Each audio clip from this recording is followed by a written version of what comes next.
Emma and Joseph had always been the perfect couple. Newly married and brimming with excitement. They had just settled into a small, charming house on the outskirts of Pennsylvania. Their neighbors often saw them laughing in the yard, tending to flowers, or sharing quiet evenings by the fireplace. Everyone in the town knew them, or at least thought they did. There was something almost magnetic about their love. The way Joseph would gently brush Emma's hair behind her ear, or how she would laugh at his little jokes, even the ones that weren't funny. Their future seemed bright, and for a small town, still shadowed by the lingering tensions of war, they were a reminder that happiness could exist. But as December rolled in that year, the weather began to bite hard, and an uneasy chill settled over the town. Snow had started dusting the roads, and long shadows stretched across the neighborhood as the sun dipped early behind the trees. Neighbors began to notice small, strange details: Emma's mail piling up uncollected, Joseph's bicycle left leaning against the fence, the scent of last night's dinner still lingering in the kitchen. It wasn't alarming at first. Everyone assumed they had simply gone out for errands, or perhaps to visit family in the next town. But as hours turned into days, the worry started to take hold. On the third day, Mrs. Caldwell, the elderly neighbor from across the street, decided to check on them. She knocked lightly on the front door, then harder when there was no answer. Joseph's boots were still in the hallway, and Emma's knitting basket sat untouched on the sofa. The fire in the hearth was cold, and a half-finished cup of tea had congealed, untouched, on the kitchen table. It was as if they had simply vanished into thin air. Panic began to spread, not just through Mrs. Caldwell, but through the tight-knit town. How could a young, healthy couple disappear without a trace? There were no signs of forced entry, no sounds of struggle. It defied all logic. By the fourth day, the local authorities were involved. Police officers searched the house top to bottom, checked surrounding woods, and interviewed neighbors. Every window, every door, every hidden corner was inspected, but there was nothing. No footprints in the snow, no discarded belongings, no vehicle tracks leading away. It was as though Emma and Joseph had been erased from the world. The case was reported in local newspapers, and whispers began to travel beyond the town. Some speculated that the couple had eloped. Others thought darker possibilities: foul play, perhaps even something sinister related to the war raging overseas. Yet nothing fit. The house remained eerily quiet, frozen in the moment when the couple had last been there. Even weeks later, the house retained the couple's presence in an almost painful way. Friends described the lingering warmth of their energy, the faint smell of Emma's perfume in the hallway, the way Joseph's old jacket still hung on the coat rack, as if waiting for him to return. Local children dared each other to peek through the windows, imagining that the couple might still be inside, hidden away. Every creak of the floorboards, every whisper of wind through the trees outside, became a potential clue, or a chilling reminder that something inexplicable had taken them. And in that quiet town of Pennsylvania, the disappearance of Emma and Joseph would become one of the most haunting mysteries anyone had ever encountered. Decades passed, and the town of Pennsylvania slowly moved on, though whispers about Emma and Joseph never quite faded. In the winter of 2022, a crew of demolition workers arrived to tear down an aging structure on the outskirts of town. The building had been abandoned for as long as anyone could remember. A grim concrete block that locals avoided, saying it gave them the creeps. It was one of those places that seemed frozen in time, a relic from a forgotten era. Most of the crew paid little attention to the rumors, chalking them up to small town superstition. But as the walls began to tremble under the weight of machinery, a shiver ran through even the most hardened workers. Something about that building felt alive. When the back wall finally cracked, the beam of a flashlight revealed a hidden space that no one expected. It wasn't just a room. It was a bunker, perfectly concealed behind thick layers of concrete and brick. The air was heavy, dusty and stale, carrying a faint metallic scent that made the workers instinctively step back. Every surface seemed coated in decades of silence. Cobwebs draped the corners like veils, and the floor was littered with debris that hadn't been disturbed in generations. No one had ever documented this space. It didn't exist on any blueprints or historical maps. It was as if the building had swallowed a secret and refused to release it. Until now. The team cautiously moved inside, their flashlights cutting through the darkness, revealing tools, shelves, and odd containers stacked neatly against the walls. At first glance, it looked like some abandoned storage room, but the deeper they went, the more unsettling the discoveries became. There were racks of glass jars, filled with dark, unidentifiable substances, and metal tables stained with old, dried liquids that hinted at experiments. Papers were scattered across the floor, yellowed with age but still legible, detailing notes that were clinical, precise, and deeply chilling. Whoever had built this bunker had been methodical, intentional, and obsessed with secrecy. One of the workers stumbled across a small, tarnished locket lying among the debris. As he picked it up, the cold metal sent a shiver down his spine. Inside was a tiny photograph of a young couple, smiling, their eyes full of life, framed by delicate engravings. Joseph's initials were etched into the back. The realization hit like a punch to the gut. This was the couple that had vanished all those decades ago.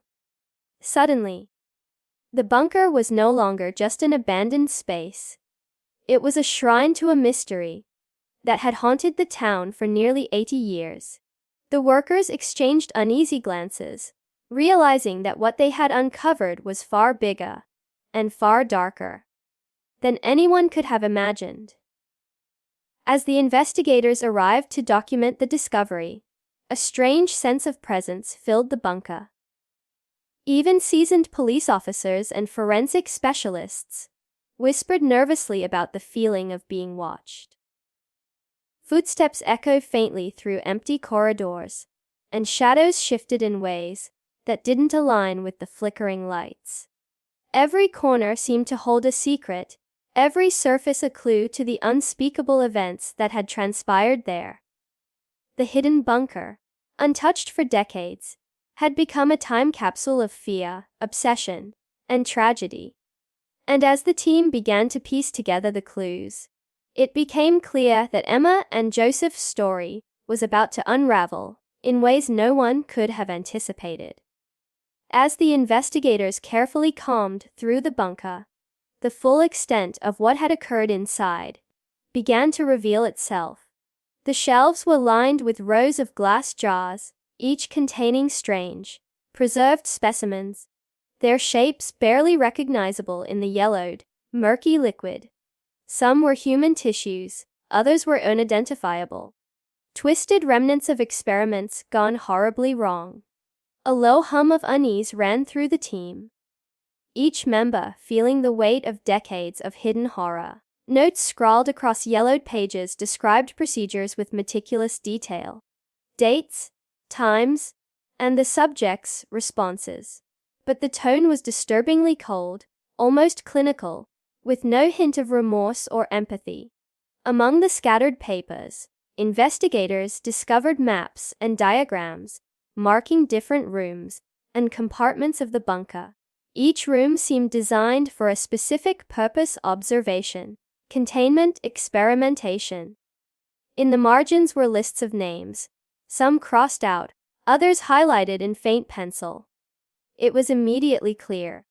Emma and Joseph were not the first, and tragically, they were likely not the last. The thought of how many lives had been stolen in this forgotten place sent a chill down the spine of every officer in the room.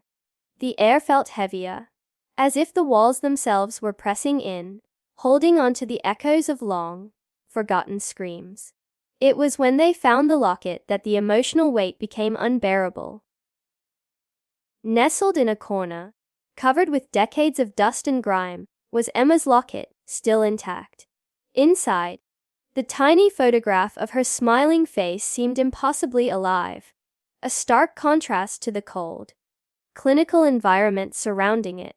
Next to it, the team found a matching ring engraved with Joseph's initials. The juxtaposition of these personal, intimate objects against the sterile horror of the bunker was jarring. This was no longer just a historical discovery. It was a deeply human tragedy frozen in time. Those who had vanished were not nameless statistics. They had lived, loved, and had dreams, abruptly ripped away. As they continued their search, the team uncovered journals, letters, and scraps of paper that had survived the years. Many of these were written by Emma herself. She described her love for Joseph, her hopes for a life together, and a growing sense of unease as strangers had begun asking questions about the couple, their routines, and their home. Reading her words, the investigators felt her fear and confusion, as if she was speaking across the decades. It was haunting to witness how someone so full of life could be trapped, hidden away, and erased from the world, leaving only echoes of love and terror behind.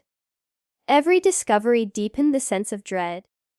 There were instruments, rusted but unmistakably surgical, and equipment that suggested experiments that were grotesquely invasive. The more the investigators explored, the more apparent it became that the bunker had been a carefully constructed environment, designed to control, manipulate, and observe human subjects.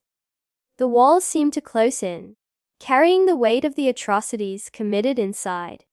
Each item, each note, each artifact screamed of lives disrupted, innocence lost, and a truth so dark that the small Pennsylvania town had never imagined it could exist in its own backyard. Amid the sterile horror of surgical tools, glass jars, and yellowed documents, the investigators stumbled across something that pierced through the clinical coldness. A stack of personal letters and journals, carefully preserved against the years. These weren't the notes of scientists or bureaucrats. They were the words of Emma, written in her flowing, delicate handwriting. Each page was filled with ordinary moments, laughter shared with Joseph, dreams of their first home, and simple plans for the future. It was the human heartbeat of the story, proof that behind the horror, these were real people, living, loving, and suddenly stolen from life itself.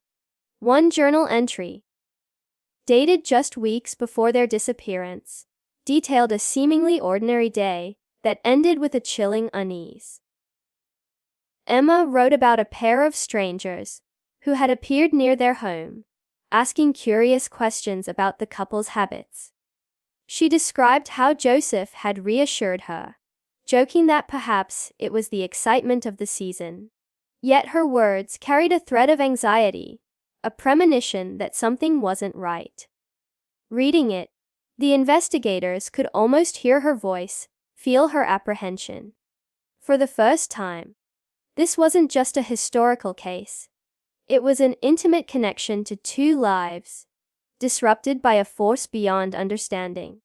In another letter, Emma spoke of their love, in a way that made the room feel warmer, almost painfully human. She described the way Joseph's hands would tremble when he held hers, the laughter that echoed through their little home, and the simple comfort of sharing morning coffee together. These moments, so mundane and so beautiful, were now frozen in time, untouched by decades, but overshadowed by the looming darkness of the bunker. Each word seemed to plead silently for someone to remember them, to acknowledge that they were more than victims. They were a couple with hopes, fears, and a profound bond that no amount of horror could erase. Among these personal items, the investigators also found sketches and doodles Emma had made, likely while waiting for Joseph to return from work. One drawing depicted their home surrounded by trees, the sun shining above, and a tiny heart in the corner with their initials. It was a stark, haunting reminder of life before the nightmare. The juxtaposition of love and innocence against the grotesque medical instruments and experimental equipment in the bunker struck a nerve with the team. It was a vivid human contrast, proof that life, beauty, and hope had once existed here, brutally interrupted by forces beyond comprehension. As the team pieced together the letters, journals, and sketches, it became clear that these personal artifacts carried more than information. They carried presence. Emma and Joseph's humanity permeated the bunker, softening the sharp edges of terror that surrounded it. Their voices, fears, and dreams echoed in the cold, empty space, making the horrors they had endured even more palpable. For the investigators, this was no longer just a case to be solved. It was a connection across time to real people who had lived, laughed, and loved, reminding everyone who stepped inside that history is not just dates and facts, but lives. As the investigators dug deeper into the bunker, the unsettling reality of what had occurred began to reveal itself in terrifying clarity. Instruments lined the walls, some still bearing faint stains of human blood, rusted but unmistakable. Metal tables with restraints, old syringes, and vials of unknown chemicals suggested that whatever had happened here had been systematic and deliberate. Each artifact carried the echo of suffering, and every item seemed to whisper the stories of those who had endured unimaginable pain. The sterile precision of the setup contrasted horribly with the human fragility of the victims, amplifying the horror tenfold. In one dimly lit corner, a filing cabinet was partially hidden beneath a pile of rubble. Inside, investigators found documents meticulously cataloging subjects, their vital statistics, and the procedures performed. Among the entries were the names of local townspeople, but the first pages, carefully highlighted, listed Emma and Joseph. Notes detailed every movement, reaction, and response during the experiments. The cold, methodical tone of the writing sent chills down the spines of the officers. It was clinical documentation of human lives treated as mere data points. It was horrifying to see love and life reduced to numbers on a page. The walls themselves seemed to carry the weight of the atrocities. Faint scratches, as though made by desperate hands, marked corners of the bunker, and odd symbols were etched into the concrete, perhaps ritualistic or simply marking the progress of twisted experiments. Shadows shifted unnaturally as flashlights cut through the darkness, making the space feel alive with the remnants of anguish. At times, the faint sound of dripping water or creaking metal echoed in ways that mimicked whispers or cries. Each step taken by the investigators seemed to awaken the history embedded in the walls, as if the bunker itself remembered every scream, every plea, and every tear. Among the most chilling discoveries were jars containing preserved human tissues, some of which were unmistakably from young adults, likely their contemporaries. While modern science might approach this clinically, the emotional weight of seeing these remains firsthand was overwhelming. One officer turned pale as he noticed the arrangement of the jars. Methodical, almost reverent in a way that suggested obsession rather than experimentation. It became horrifyingly clear that this wasn't just a place for science. It was a monument to cruelty, to a pursuit of knowledge that had abandoned humanity entirely. Perhaps most disturbing of all were the personal effects of Emma and Joseph. The locket, the ring, and scraps of letters interspersed among the debris. They reminded the investigators that these weren't anonymous victims, but people who had loved and lived. The juxtaposition of these tender, human artifacts against the stark instruments of torture and experimentation made the horror feel unbearable. Each item told a story of hope extinguished and innocence destroyed, cementing the bunker not just as a site of experiments, but as a tomb for the dreams and lives of Emma and Joseph. It was a stark, visceral reminder that some secrets, hidden for decades, are more horrifying than anyone could imagine. The moment the bunker's horrors were fully documented, word spread quickly through the town. Reporters, historians, and local residents flocked to the site, eager to understand what had happened to Emma and Joseph all those decades ago. For generations, the couple's disappearance had been a ghost story whispered in town, an unresolved tragedy that haunted the edges of memory.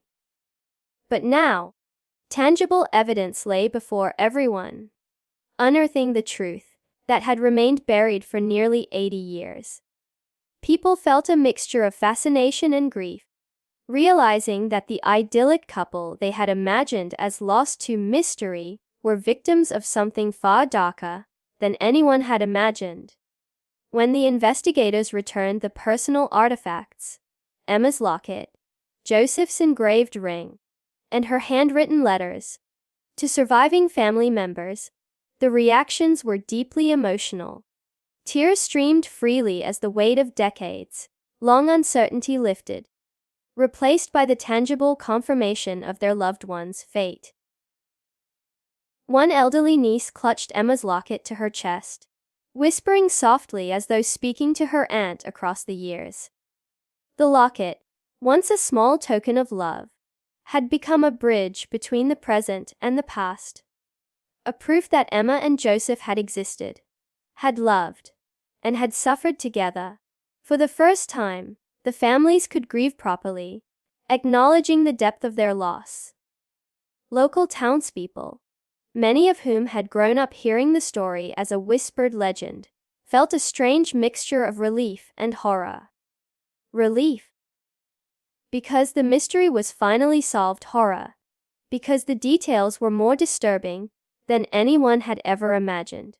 Community members gathered to share memories, old photographs, and even small personal stories they had heard from friends or relatives who remembered the couple. It became a collective reckoning, a confrontation with the past that allowed the town to confront a dark chapter it had long ignored.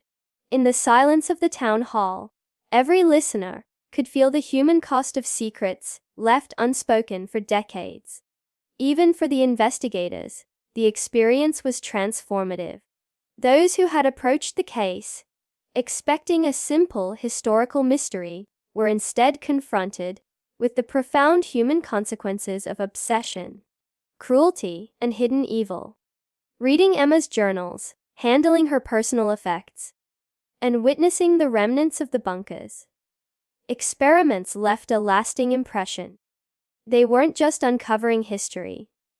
They were connecting with real people who had lived, hoped, and dreamed, only to be cruelly cut from life.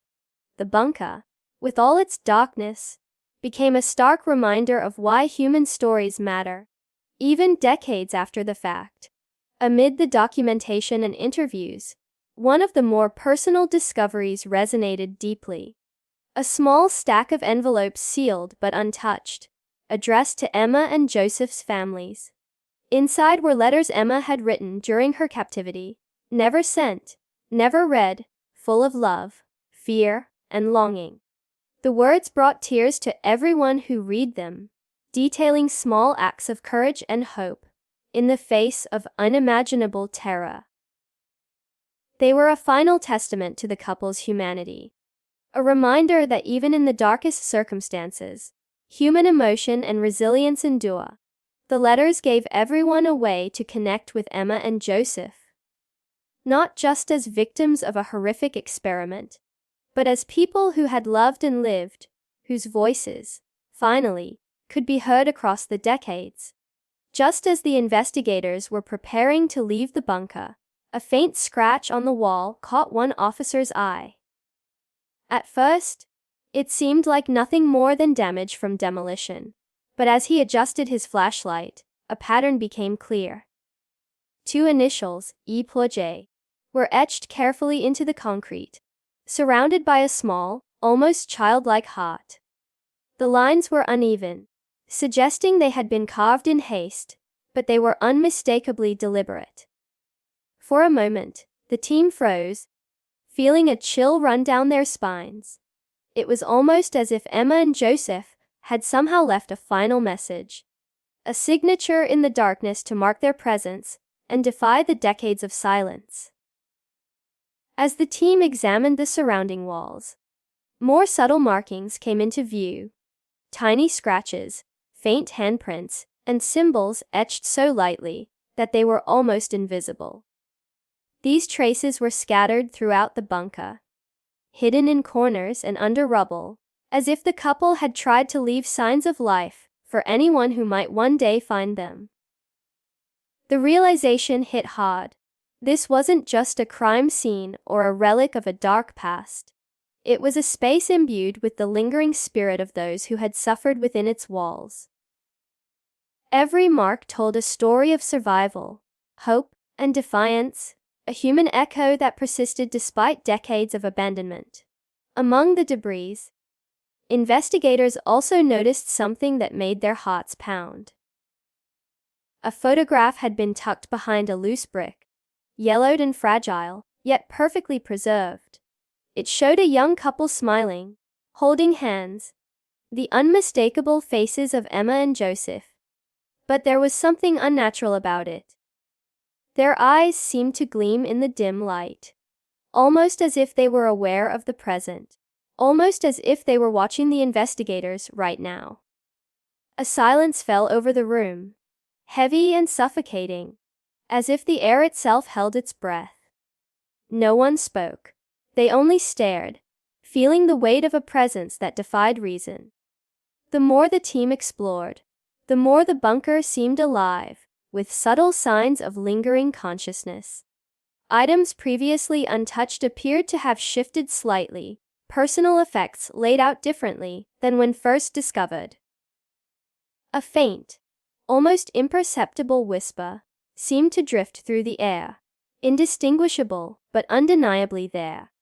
It was as though Emma and Joseph had imprinted themselves on this space, refusing to be forgotten, leaving behind small clues to remind anyone who entered that their story was far from over. Even the most skeptical members of the team felt a deep, inexplicable unease, a sense that the bunker had not yet finished revealing its secrets.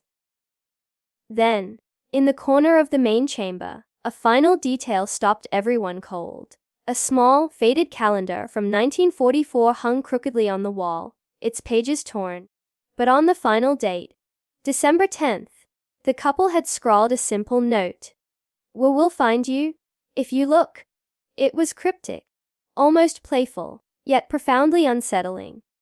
The words seemed to stretch across time, bridging the decades and connecting the present investigators with Emma and Joseph in a way that defied explanation. In that moment, the team realized that the bunker was not just a tomb of horrors. It was a living, breathing memorial to love, resilience, and mystery, one that refused to be fully understood or forgotten.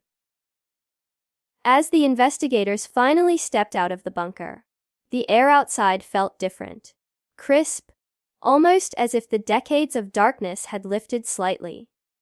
But the feeling of unease lingered. Though the artifacts and letters had been documented and returned to the families, the bunker still held its secrets, stubbornly refusing to reveal everything. Some items remained unexamined, and whispers of the past seemed to echo faintly through the cracked walls. leaving the team with the unnerving sense that Emma and Joseph's story was not entirely finished. Back in town, family members held a quiet memorial for the couple. They spoke of love, hope, and resilience, honoring the lives that had been stolen far too soon. Emma and Joseph were finally acknowledged, not just as victims, but as real people whose humanity transcended the decades. Yet, among the mourners, there was a shared shiver, a recognition that the darkness behind the demolished wall had touched something far deeper than anyone could fully explain. Weeks later, one of the investigators returned alone to the bunker, compelled by a mix of duty and curiosity. As he walked past the same walls and debris, his flashlight caught something new. Another faint etching of the initials E4J, this time accompanied by a tiny heart and the word, "Waiting," scratched lightly beneath it. No one else had touched this wall. The room felt alive again, charged with the lingering presence of the couple. It was clear. Emma and Joseph had left more than memories. They had left a message, a reminder that their story, and perhaps their spirits, would never truly be gone. And so, the bunker remained, both a chilling monument to human cruelty and a testament to enduring love. Visitors could see the horrors within, but they could also feel the quiet defiance of two people who refused to be forgotten.